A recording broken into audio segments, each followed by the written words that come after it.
نحمده ونصلي على رسوله الكريم أما بعد فأعوذ بالله من الشيطان الرجيم بسم الله الرحمن الرحيم يا أيها الذين آمنوا لا تتخذوا عدوي وعدوكم أولياء تلقون إليهم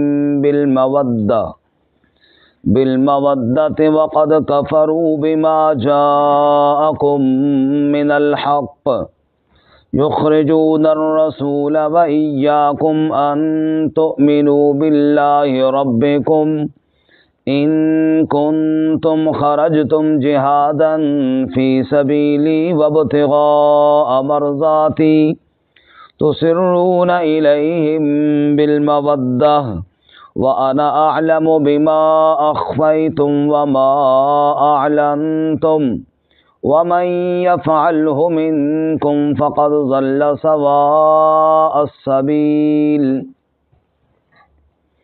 إن يثقفوكم يكونوا لكم أعداء ويبسطوا إليكم أيديهم وألسنتهم بالسوء وودوا لو تكفرون لن تنفعكم أرحامكم ولا أولادكم يوم القيامة يفصل بينكم واللہ بما تعملون بصیر۔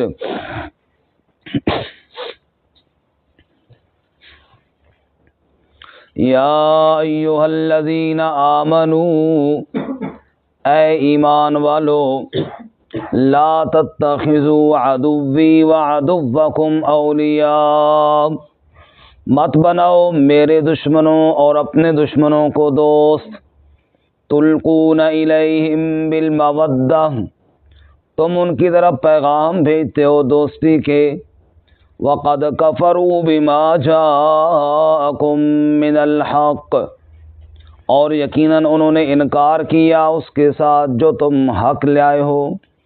یخرجون الرسول وإیاکم، وہ نکالتے ہیں رسول صلی اللہ علیہ وسلم کو اور تمہیں بھی۔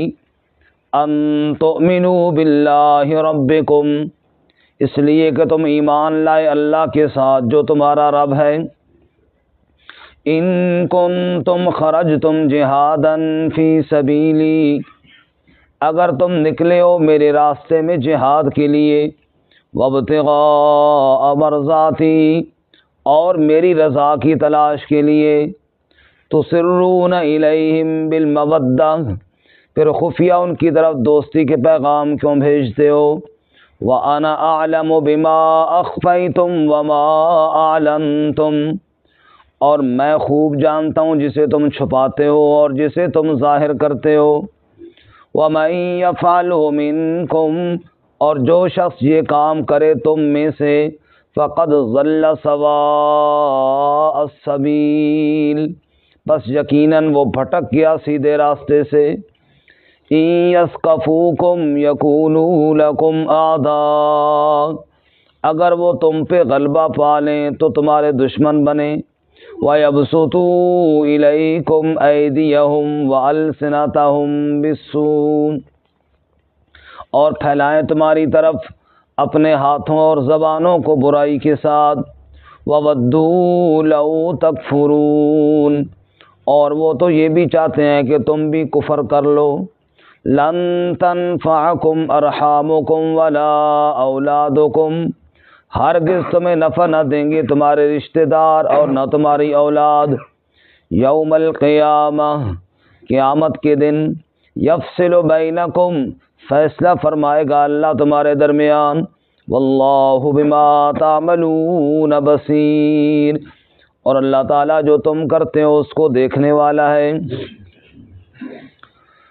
سبحان ربک رب العزت عما یصفون وسلام علی المرسلین والحمد للہ رب العالمین۔ اللهم صل على محمد وعلى آل محمد كما صليت على إبراهيم وعلى آل إبراهيم إنك حميد مجيد اللهم بارك على محمد وعلى آل محمد كما باركت على إبراهيم وعلى آل إبراهيم إنك حميد مجيد۔ معزز سامعین، سورۃ الممتحنہ کی ابتدائی 3 آیات آپ کے سامنے تلاوت کی ہیں۔ اللہ رب العزت ان کے مطابق صحیح بیان کی توفیق عطا فرمائے اور ہمیں قرآن و سنت پر عمل کرنے کی توفیق عطا فرمائے۔ اس سے قبل سورہ مجادلہ میں منافقین کا تذکرہ تھا جو خالص پکے منافق تھے۔ اسی طرح سورۃ الحشر میں یہود کا اور پھر یہود کے ساتھ دوستی لگانے والے منافقین کا بیان تھا۔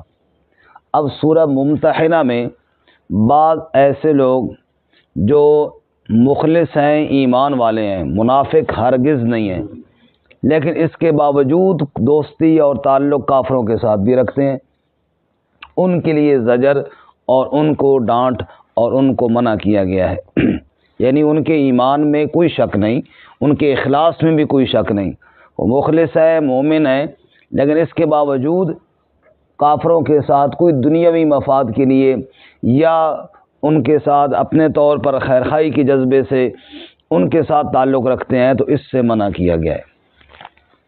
واقعہ یہ ہوا، ان آیات کا شان نزول اس طرح ہے کہ حدیبیہ کے مقام پر جو رسول اللہ صلی اللہ علیہ وسلم کے ساتھ مشرکین مکہ کا معاہدہ ہوا تھا، اس میں ایک شک یہ بھی تھی کہ یہ معاہدہ تو مسلمانوں اور مشرکین کے درمیان ہے، لیکن بعض دیگر قبائل بھی آباد تھے، ان میں سے جو قبیلہ مسلمانوں کے ساتھ ملنا چاہے خوشی سے مل جائے، اور جو مشرکین کے ساتھ ملنا چاہے وہ بھی خوشی سے مل جائے، اور جو قبیلہ مسلمانوں کے ساتھ مل گیا اس کے اوپر بھی وہی احکامات لاگو ہوں گے جو مسلمانوں پر ہیں، اور جو مشرکین کے ساتھ مل گیا تو اس کے لیے بھی وہی احکامات ہیں۔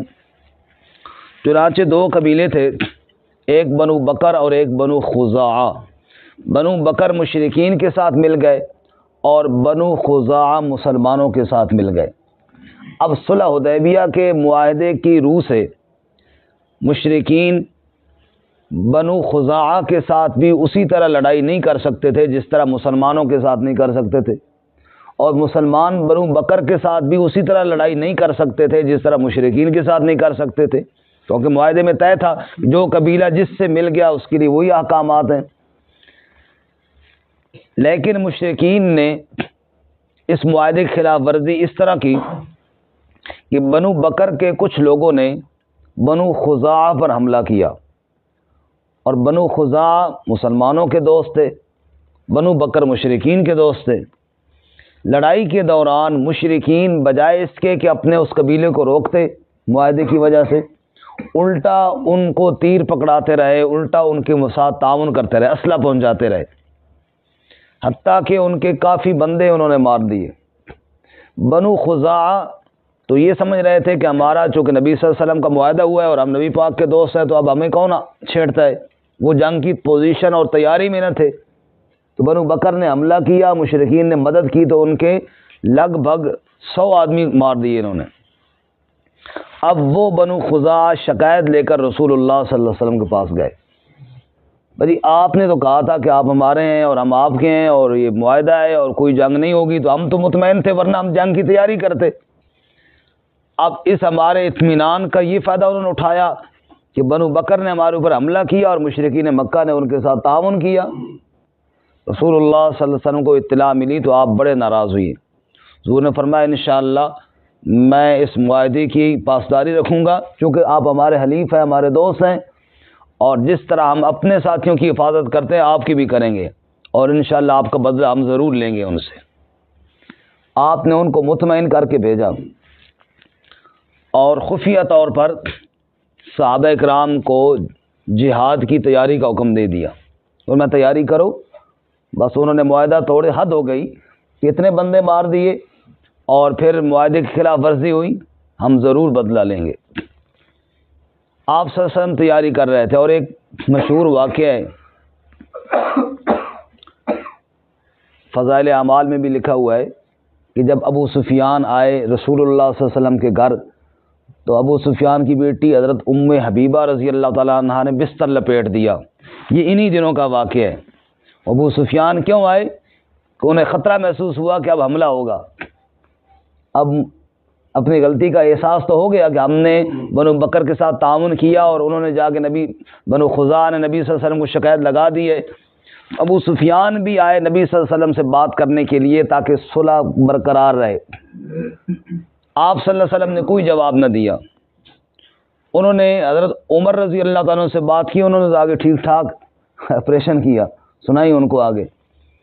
حضرت ابو بکر صدیق رضی اللہ عنہ سے بات کی، انہوں نے فرمایا جو بات نبی پاک کی ہے ابو بکر کی تو وہی بات ہے، دوسری کوئی بات نہیں ہے۔ حضرت علی رضی اللہ تعالیٰ عنہ سے ملے تو حضرت علی رضی اللہ تعالیٰ عنہ سے کہا کہ دیکھو نبی صلی اللہ علیہ وسلم نے فیصلہ کر دیا تو پھر نہ میں روک سکتا ہوں، نہ ابو بکر عمر روک سکتے ہیں، نہ کوئی اور روک سکتا ہے، حضور کا فیصلہ ہی آخری ہے۔ اس لیے تم ایسے کرو کہ عام مسلمانوں سے بات کر لو کہ ہمارا معاہدہ ہے اور پھر چلے جاؤ، بس جو ہونا ہوگا۔ لیکن چونکہ آپ صلی اللہ علیہ وسلم نے جنگ کی بات بھی علی الاعلان نہیں فرمائی، کیونکہ اللہ کے نبی صلی اللہ علیہ وسلم چاہتے تھے کہ جا کر اچانک ان پر حملہ کیا جائے، جیسے انہوں نے اچانک بندے مارے ہیں۔ اس موقع پر ایک صحابی ہیں حضرت حاطب بن ابی بلتع رضی اللہ تعالی عنہ، یہ بڑے مخلص صحابی تھے، بدر میں شریک تھے، اور بدر کے اندر جو صحابہ شریک تھے وہ بڑی عظمت والے، بڑی شان والے ہیں اور بڑے اخلاص والے ہیں۔ یہ بدری صحابہ میں سے ایک صحابی ہیں حضرت حاطب بن ابی بلتع رضی اللہ تعالی عنہ۔ ان کے بچے اور ان کے والد اور بھائی یہ مکہ میں تھے اور مشرکین کے رحم و کرم پر تھے۔ انہوں نے یہ سوچا، کوئی منافقت کی وجہ سے نہیں، اپنے طور پر یہ سوچا کہ بھئی اللہ تعالیٰ نے اپنے نبی صلی اللہ علیہ وسلم کے ساتھ تو فتح کا وعدہ کیا ہوا ہے، حضور صلی اللہ علیہ وسلم نے تو فتح حاصل کرنی ہی کرنی ہے، مشرکین چاہے جو مرضی کر لیں اللہ کے نبی کا مقابلہ نہیں کر پائیں گے، تو چلو میں ان کو خط لکھ کر اطلاع دے دوں کہ نبی پاک یوں آ رہے ہیں تمہاری طرف۔ اس میرے خط لکھنے کا نبی پاک کو نقصان کوئی نہیں ہوگا، اور مجھے فائدہ یہ ہو جائے گا کہ مشرکین میرا احسان مند ہو جائیں گے اور میرے بچوں کا اور میرے بھائیوں کا اور بزرگوں کا خیال رکھیں گے۔ اپنے اس نیت سے انہوں نے خط لکھا۔ خط میں وہ ساری بات لکھ دی کہ نبی صلی اللہ علیہ وسلم یوں تیاری کر رہے ہیں اور ان قریب آپ پر حملہ آور ہونے والے ہیں۔ خط ایک عورت کو دیا اجرت دے کر کہ تم جاؤ اور مکے میں پہنچا کر آؤ۔ وہ عورت روانہ ہوئی۔ اللہ تعالیٰ نے وحی کے ذریعے آپ صلی اللہ علیہ وسلم کو بتایا کہ آپ کا راز تو آؤٹ ہو رہا ہے اور ایک عورت خط لے کر جا رہی ہے۔ آپ صلی اللہ علیہ وسلم نے 3 صحابہ حضرت سیدنا علی المرتضیٰ رضی اللہ تعالیٰ عنہ، حضرت سیدنا زبیر رضی اللہ تعالیٰ عنہ، حضرت سیدنا مقداد رضی اللہ تعالیٰ عنہ، ان 3 صحابہ کو بھیجا اس عورت کے پیچھے۔ فرمایا تم جاؤ، اور اللہ نے وحی کے ذریعے بتایا کہ روضہ خاخ ایک جگہ کا نام ہے، وہاں پر وہ عورت پہنچ گئی ہوگی اور وہاں جا کر اس سے خط لے کر آؤ۔ یہ تینوں حضرات گئے اور وہاں جا کر اس عورت کو پا لیا۔ انہوں نے کہا بھئی خط نکال جو تیرے پاس ہے۔ اس نے کہا خط کون سا، میرے پاس تو کوئی خط نہیں ہے۔ انہوں نے کہا خط ہے تیرے پاس، نکال۔ اس نے چھوٹی موٹی قسمیں کھا کے کہا کوئی خط مت نہیں ہے میرے پاس۔ سیدنا علی حیدر کرار رضی اللہ تعالیٰ نے فرمایا بن نکالتی ہے یا تجھے کوئی اور بندوبست کرے؟ اللہ نے وہی بھیجی ہے نبی پاک کی طرف کہ تیرے پاس خط ہے، اور نبی پاک صلی اللہ علیہ وسلم نے ہمیں بھیجا ہے تیری طرف کہ تیرے پاس خط ہے، تو کہہ رہی ہے کہ کوئی نہیں۔ نعوذ باللہ، اللہ کی بات بھی غلط اور نبی کی غلط، تیری ٹھیک ہے نکالتی ہے یا تیرا کوئی اور بندوبست کرے؟ وہ سمجھ گئی کہ ابھی چھوڑنے والے، تو پھر اس نے اپنے بالوں کے جوڑے کے اندر وہ خط چھپایا ہوا تھا، وہاں سے نکال کر دے دیا۔ خط لے کر واپس آئے۔ اب حضرت حاطب بن ابی بلتع رضی اللہ تعالیٰ عنہ کا بدری ہونا، ان کا مخلص ہونا، ساری باتیں اپنی جگہ پر ٹھیک تھیں، لیکن یہ عمل بظاہر ٹھیک نہیں تھا، غلطی تھی بہت بڑی۔ چنانچہ حضرت عمر رضی اللہ تعالیٰ عنہ کو تو غصے میں نا رگ پھڑکی غصے میں، اور فرمان لگے یا رسول اللہ دعنی اضرب عنق ھذا المنافق، مجھے اجازت دیں تاکہ میں اس منافق کی گردن اڑا دوں۔ آپ صلی اللہ علیہ وسلم فرمایا نا عمر، تجھے نہیں پتا انہ قد شہد بدرا، یہ بدر میں شریک ہوا تھا، اور تجھے یہ بھی پتہ نہیں عمر کہ اللہ نے بدر والوں کو کہا اعملوا ما شئتم قد غفرت لکم وبدلت سیئاتکم حسنات، اللہ نے بدر والوں کو کہا آج کے بعد تم جو بھی کرو میں اللہ تمہیں معاف کرتا ہوں، تم سے غلطیاں بھی ہوئی تو میں ان کو نیکیوں میں بدلوں گا۔ تو یہ بدر میں شریک ہوا ہے۔ عمر رضی اللہ عنہ کی آنکھوں میں آنسو آئے کہ اللہ اس کے رسول ہی بہتر جانتے ہیں۔ پھر آپ نے حاطب بن ابی بلتہ کو بلایا، حاطب یہ کیا عمل ہے، یہ کیا کیا تو نے؟ کہ یا رسول اللہ، اللہ کی قسم نہ حاطب منافق ہوا ہے نہ منافقت کا سوچا بھی ہے، بس میرے ذہن میں یہ بات آئی کہ میرے خط لکھنے سے اللہ کے دین اور نبی پاک کو تو نقصان ہوگا کوئی نہیں، تو چلو میرا کوئی فائدہ ہو جائے گا۔ آپ صلی اللہ علیہ وسلم نے حاطب کو معاف کر دیا، اور پھر یہ آیتیں پڑھ کر سنائیں جن میں کفار سے دوستی کرنے سے منع کیا گیا ہے۔ سنیے جی، یا ایھا الذین آمنوا، اے ایمان والو۔ ہاں، جب یہ آیتیں نازل ہوئیں حضرت حاطب خوشی میں آنسو ان کے آئے، کہا جو کچھ میں نے کیا وہ تو بڑی غلطی تھی، لیکن اللہ نے بات تو ایمان والوں سے شروع کی، میرا نام لے کر نہیں کہا کہ حاطب تو نے یہ کیوں کیا، اللہ نے کیا کہا؟ ایمان والو۔ یا ایھا الذین آمنوا، اے ایمان والو، لا تتخذوا عدوی وعدوکم اولیاء، مت ٹھہراؤ جو میرے اور بھی دشمن ہیں اور تمہارے بھی دشمن ہیں ان کو دوست نہ بناؤ، ان کو دوست نہ بناؤ۔ تلقون الیہم بالمودہ، تم بھیجتے ہو، تلقون کا معنی ڈالتے ہو، بھیجتے ہو ان کی طرف، بالمودہ محبت کے پیغام، دوستی کے پیغام۔ وقد کفروا بما جاءکم من الحق، وہ دوستی کے قابل کیسے ہیں کہ وہ تو انکار کر چکے اس بات کا جو تم حق لائے ہو، جو دین حق اللہ نے تمہیں دیا ہے وہ اس دین حق کے منکر ہیں، جو دین حق کو نہیں مانتے وہ تمہاری دوستی کے قابل۔ یخرجون الرسول وإیاکم، یہ وہی لوگ ہیں جنہوں نے رسول صلی اللہ علیہ وسلم کو مکے سے نکالا اور تمہیں بھی نکالا، اور جرم تمہارا کیا تھا؟ ان تؤمنوا باللہ ربکم، کہ تم اللہ پر ایمان لائے تھے جو تمہارا رب ہے، اللہ کی وحدانیت کو تم نے مانا، اللہ کی توحید کو تم نے مانا، اس جرم میں انہوں نے تمہیں مکہ سے نکال دیا، آج وہ دوستی کے قابل کیسے ہو گئے؟ آج خط لکھنے کے قابل وہ کیسے ہو گئے؟ پھر اللہ سمجھاتے ہوئے یہ فرماتے ہیں ان کنتم خرجتم جہادا فی سبیلی، اگر تم نکلے ہو میرے راستے میں جہاد کے لیے، تم نے مکہ اسی لیے چھوڑا ہے کہ میری راہ میں جہاد کرو، اسی لیے مکے سے نکل کر آئے ہو میری رضا کی تلاش کے لیے۔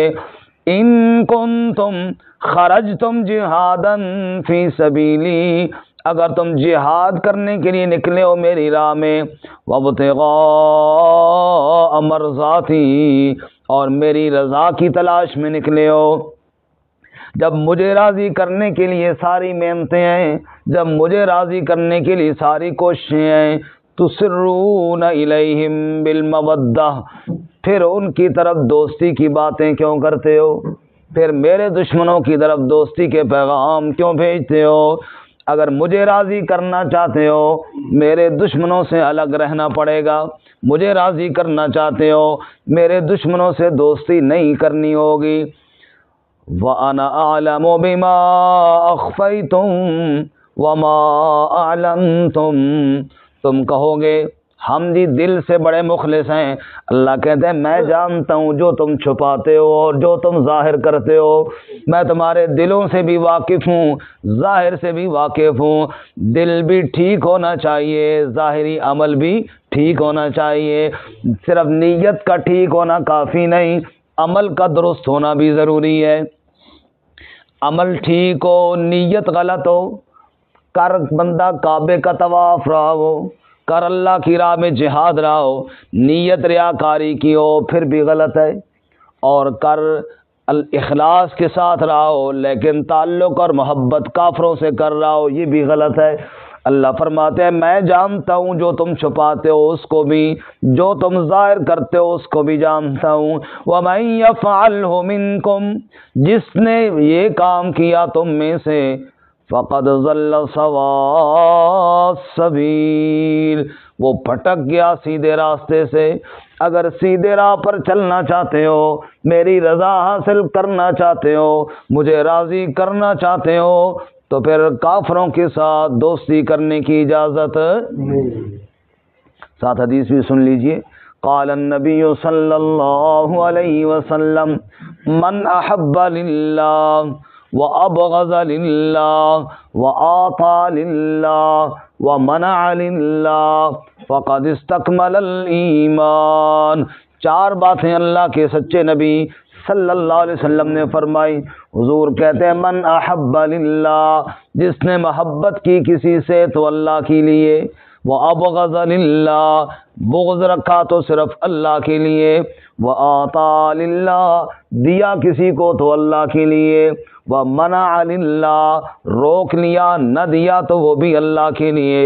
یہ چار صفتیں جس بندے کے اندر آ گئیں فقد استکمل الایمان، اس بندے نے اپنا ایمان کامل کر لیا۔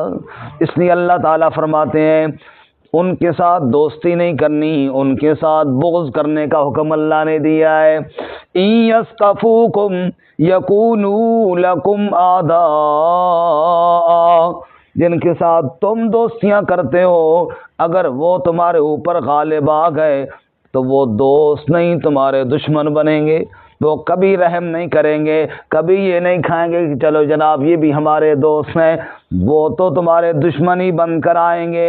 وَيَبْسُطُوا إِلَيْكُمْ أَيْدِيَهُمْ وَأَلْسِنَتَهُمْ بِالسُّوءِ، اور وہ اپنے ہاتھوں اور زبانوں کو بڑی تکلیف کے ساتھ تمہاری طرف بڑھائیں گے، یعنی ہاتھوں کے ساتھ ظلم بھی کریں گے، زبان کے ساتھ برا بھلا بھی کہیں گے۔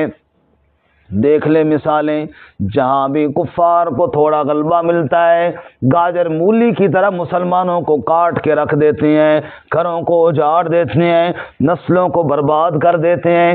یہی بات اللہ سمجھا رہے ہیں، جن کے لیے تم نرم گوشہ رکھتے ہو وہ تمہارے لیے نرم گوشہ نہیں رکھتے، صرف ان کا بس نہیں چلتا۔ اگر بس چل جائے تو نہ ہاتھوں سے تکلیف پہنچانے میں کسر چھوڑیں، نہ زبان سے تکلیف پہنچانے میں کسر چھوڑیں۔ وَوَدُّوا لَوْ تَكْفُرُونَ، وہ تو یہ چاہتے ہیں کہ تم بھی کافر بن جاؤ، وہ تمہیں کافر بنانے کی پوری محنت میں لگے ہوئے ہیں، وہ چاہتے ہیں کہ تمہیں کفر کی طرف لے جائیں۔